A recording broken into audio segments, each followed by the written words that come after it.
It's your friendly local otaku coming back at you with the truth. This is probably going to be my last video before I go see my family. I haven't seen them in almost 2 years, so yeah, looking forward to that. But I'll be right back to it. I'm going to be starting a job when I get back too, but I will try to keep the consistency up. But in the meantime, let's get on with the video. So I'm going to scare all of my viewers away and start off with a history lesson. Yep, a history lesson. History sucks. You suck. Whoa now, give me a chance. Jesus, please God. It's to give a little context, guys. You suck. Okay, who said that? So as humans, if we like a certain thing, we normally want more and more of that said thing, right? So we keep consuming more and more until it becomes a trend. This is nothing new. It happens everywhere. Food, clothes, and my favorite, anime. We've seen the mecha trend in the late 80s, to the ecchi trend in the early 90s, to the moe slice of life genre in the early 2000s. But right now, we're in the Isekai era. And it's kind of bad. So you see, an Isekai is someone that basically gets transported to another world, and that's it. Yep, that's the only standard for Isekai right now. It's so fucking bad, bro. Like, seriously, there's like honestly 5 Isekai shows that are airing right now, and they all suck. Like, let's be real, this is the norm every fucking season. We get the same looking protagonist, the same generic setting. It's like they're producing these fucking shows in a factory. They have no soul. You know what else has no soul? I'm not gonna do it this time. Many Isekai shows have come and gone, but there was one that started it all, and its name was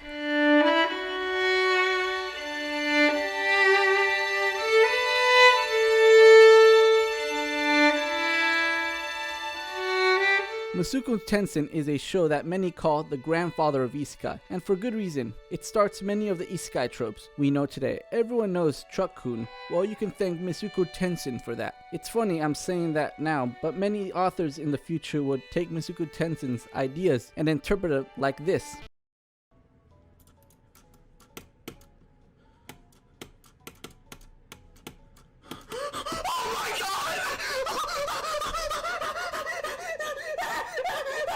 Let's get into the meat and potatoes of this series, and let me tell you why Mushoku Tensei is so great. Mushoku Tensei starts off on a magical, awe-inspiring note that's hard to ignore. The animation, the soundtrack, the world, and the attention to detail. However, once you look past the initial appeal, Mushoku Tensei starts to show that there are aspects to the show that many don't like and will break the show for them. And that's fine. It's not a perfect show. Like, what the fuck is even that? But I will go as far as to say that the weaknesses of Mushoku Tensei can actually be seen at its greatest strength. The main character of our show, a middle-aged NEET degenerate from the real world who's reincarnated as a newborn child in a traditional fantasy with magic and dragons and all kinds of other cool shit that we haven't even scratched the surface of. Rudy is, to put it kind of bluntly, scum. He's the living embodiment of the Discord moderator meme. He's literally this guy. He spent his parents' funeral jacking off inside of his room. The show from the first few moments is trying to tell you, this guy right here, he's pretty fucked up. Lance, what about that one thing he does throughout the show? Okay, I'll get this out of the way right now. Rudy is a 30-year-old man in the body of a growing child who is consistently making sexual comments or advances on girls, ranging from children all the way to adults. And I'm going to say it, that's pretty weird. Disgusting even, but his character was really flawed from the start. It really wouldn't be realistic if he was changed man just because he was isekai.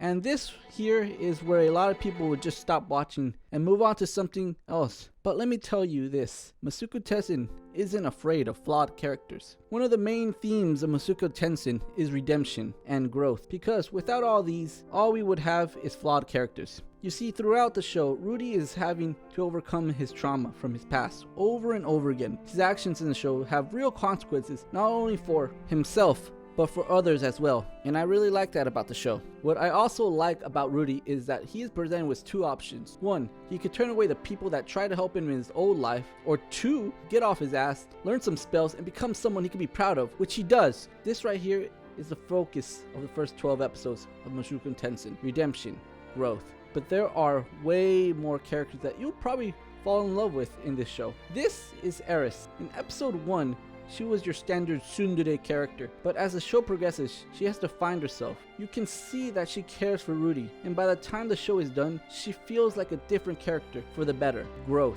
Then we have Ruger, who is, in my opinion, the best character. Ruger is someone that learns through Rudy, and by the end of the show is a changed man. Growth. These characters are all flawed, but showed growth in their own way, and I can't state this enough. So the production of this series is so good, my dude. This quality, holy shit, dude. You can feel that there was love and soul put into this production. And the choreography, the magic, the sword fights. I can't remember a bad fight in this show. They get better and better. This show is an adventurous show, one that builds upon each setting they visit. Everything you could want out of a fantasy show. This is what I would want to do if I were in another world. Mushoku Tensei is a mature series, and when I mean mature, I don't mean this shit. So sometimes you forget a lot of what we see is filtered through Rudy, and when he runs into a difficult situation, it sucks the oxygen from the show. You hold your breath hoping you didn't hear or see what happened. The harsh and surprising plot twists add risk to all the decisions Rudy makes, but Mushoku Tensei manages to always stay grounded and have fun with its characters. This scene right here was my favorite scene of the episode. So 2001 was a stacked year for animation. There were so many goddamn great shows like Odd Taxi, Link Click, and Arcane, but out of all of them, Mushoku Tensei had me the most excited. Every week, that should tell you something. You see, I always saw Isekai as a genre that would fall forgotten into the history books, for reasons I stated earlier in the video. Sure, there was some good Isekai shows, but they never seemed to fulfill what the Isekai genre was meant for, or not living up to its full potential. That all changed with Mushoku Tensei. Mushoku Tensei is a new standard for Isekai. Will things change? Probably not, but there's hope now, and Mushoku Tensei brings that hope with it. And hopefully, the Isekai genre will grow and have its redemption.